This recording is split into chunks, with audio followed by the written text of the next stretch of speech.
Ajeezy. My name is AJ. I go by AJ. I will reveal my name when I get 10K subscribers.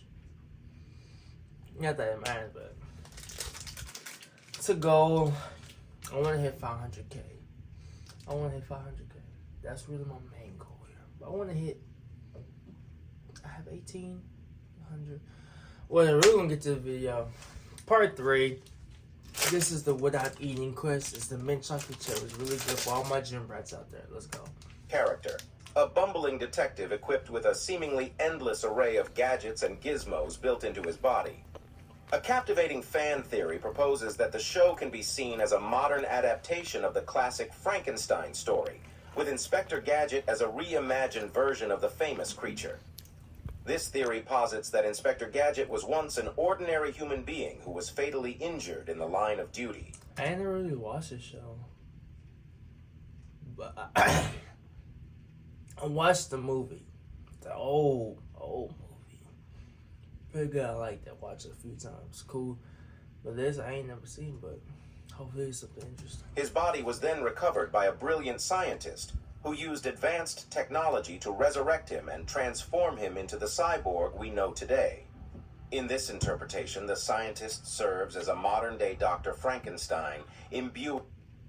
At Universal Technical Institute, you don't have to explain your passion for cars. We get it. That's why we're making more than 15 imbuing his creation with life and bestowing upon him a variety of extraordinary powers. The central theme of the Frankenstein story, the dangers of playing God and the ethical implications of creating life, can also be found in the Inspector Gadget series. Say hi to The character's existence raises questions about the moral and ethical consequences of combining human and machine, as well as the responsibility that comes with wielding such extraordinary powers. Yeah. By viewing Inspector Gadget as a Frankenstein-inspired tale, we gain a deeper appreciation for the series and its exploration of the complex relationship between man and technology, as well as the timeless question of what it means to be human. Number 12. Foster's Home for Imaginary Friends, a Psychological Perspective. Foster's Home for Imaginary Friends is an animated series that takes place in a whimsical, magical world where children's imaginary friends come to life and are cared for in a foster home once their creators no longer need them. An intriguing fan theory suggests that the show can be viewed from a psychological perspective, with the imaginary friends representing different aspects of the children's personalities. Most of these shows are like a psychological, deep trauma behind it. That's what I've noticed. Not most, not all, but majority is like something messed up behind it. It's like, damn. I see why they all friends now. And emotions. Nigga ain't got an arm. In this interpretation, the imaginary friends are physical manifestations of the children's subconscious desires, fears, and coping mechanisms. They serve as a means for the children to express and explore their emotions, as well as navigate the challenges of growing up. This psychological perspective adds a layer of depth to the lighthearted and fantastical world of Foster's Home for Imaginary Friends.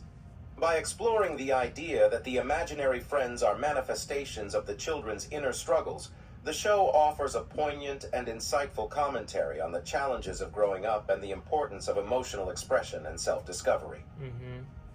Number 13. Oh, damn, that was Hey short Arnold shit. and the concept of abandonment.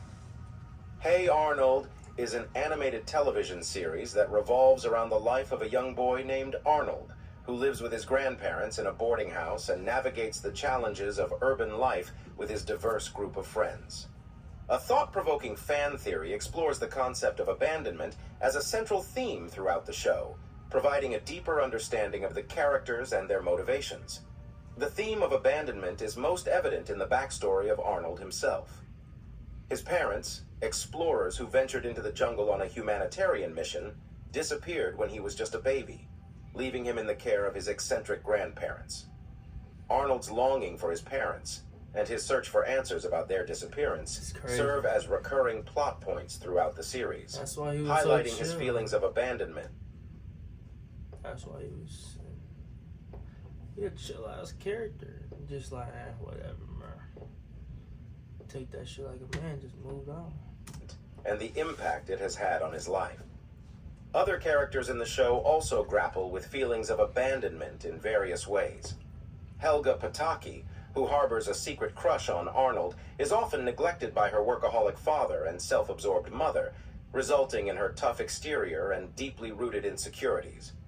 Similarly, characters like Stoop Kid, who is afraid to leave his stoop, and Pigeon Man, who has chosen a life of solitude among birds, can be seen as manifestations of the fear of abandonment or rejection. By examining the concept of abandonment in Hey Arnold, we gain a richer understanding of the character's motivations and the underlying themes of the show. This perspective reveals the series as not only a coming-of-age story, but also a poignant exploration of the human desire for connection, belonging, and the importance of overcoming feelings of abandonment in order to heal and grow. Number 14. The Powerpuff Girls and Chemical X's True Origins. The Powerpuff Charlie Girls Brown. Let's Is see an what's up with animated that television shit. series that tells the story of three But hey, Powerpuff Girls, but they brutal as hell. The way that they bunch of drugs, like, he was in jail. He didn't even fight back. They straight massacred that man. I said, dang, he said, bro, I'm doing my time. He said, no, come on, no. Dude asked for mercy. They said, what is that? Like, what do you mean? What is that? superhero sisters, Blossom, Bubbles, and Buttercup, who were created in a laboratory accident by their scientist father, Professor Utonium. A fascinating fan theory delves into the true origins of Chemical X, the mysterious substance that imbues the girls with their extraordinary powers. According to the show, Professor Utonium was attempting to create the perfect little girl by combining sugar, spice, and everything nice. However, he accidentally spilled Chemical X into the mixture, resulting in the creation of the superpowered trio. Kind of weird. The show never fully explains the origins or nature of Chemical X, leaving its true purpose and properties open to interpretation. One possible theory is that Chemical X was a top-secret government experiment gone awry, designed to create superpowered beings for use in military or law enforcement operations. This theory suggests that Professor Utonium, a brilliant scientist, may have been involved in the project, either willingly or unwittingly. The accident that led to the creation of the Powerpuff Girls could have been the result of a failed attempt to harness the power of Chemical X, or perhaps an act of sabotage by a rival scientist. While the true origins of Chemical X remain a mystery, these theories add an intriguing layer of depth to the world of the Powerpuff Girls. By considering the possible sources and implications of the girls' superpowers, we can appreciate the show not only as a lighthearted action comedy, but also as a reflection on the potential consequences of scientific discovery and the ethical questions surrounding the creation of life. Number 15, Ed and Eddie, Purgatory's Playground. Ed, and Eddie is an animated television series that follows the misadventures of three boys with the same name, who navigate the challenges of suburban life and try to scam their peers out of their allowance money. Yeah. A haunting fan theory. Hey, them jawbreakers were huge. This shit had, like, goddamn knots on their mouth, bro. That shit was... And they was paying, what, like, I don't know if it was 10 cents or $1 for that. And it was just... Everybody had it. If you ain't had it, trash. Boy, I don't know who you is. Say you a sucker.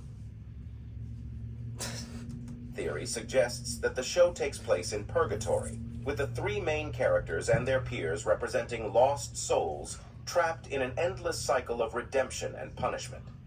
According to this theory, each of the characters in the show represents a different level of purgatory, with the cul-de-sac serving as a metaphor for the waiting place between life and death. The three EDs, who are never shown interacting with any adult characters or leaving the cul-de-sac, represent limbo, the level of purgatory reserved for those who have not committed any major sins, but have not led particularly virtuous lives either. The other children in the cul-de-sac, who are all named after common sins or virtues, represent the other levels of purgatory. For example, Johnny represents envy, Rolf represents gluttony, and Jimmy represents pride. The recurring theme of the show The ED's constant attempts to scam their peers out of their money can be seen as a metaphor for the characters' attempts to improve their standing in purgatory and move up to a higher level. While it is unclear whether the show's creators intended for it to be interpreted as a depiction of purgatory, this theory offers a compelling and thought-provoking perspective on the series. That's crazy. By exploring the idea that the characters are trapped in an endless cycle of redemption and punishment, the show offers a powerful commentary on the nature of sin, repentance, and the struggle for redemption.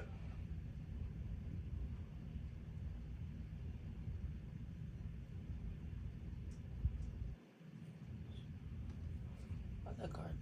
Oh, it's supposed to be. Oh crap! Oh. Oh, I forgot I was still recording. Alright, man. Hey, this is part 3. I'm gonna remind myself, so this is gonna be the next video for. Excuse me. Thank you for watching. Hopefully, y'all like, comment, subscribe, whatever y'all want to do. It doesn't matter. As long as you watch the video, that's enough time as we all have for me. I'm about to cut some of this out. But that's cool. And thank y'all. Let me know what y'all want me to react to. Because I'm the best reactor you're gonna have. On me. Alright, peace. Comment, like, and subscribe. Yippee!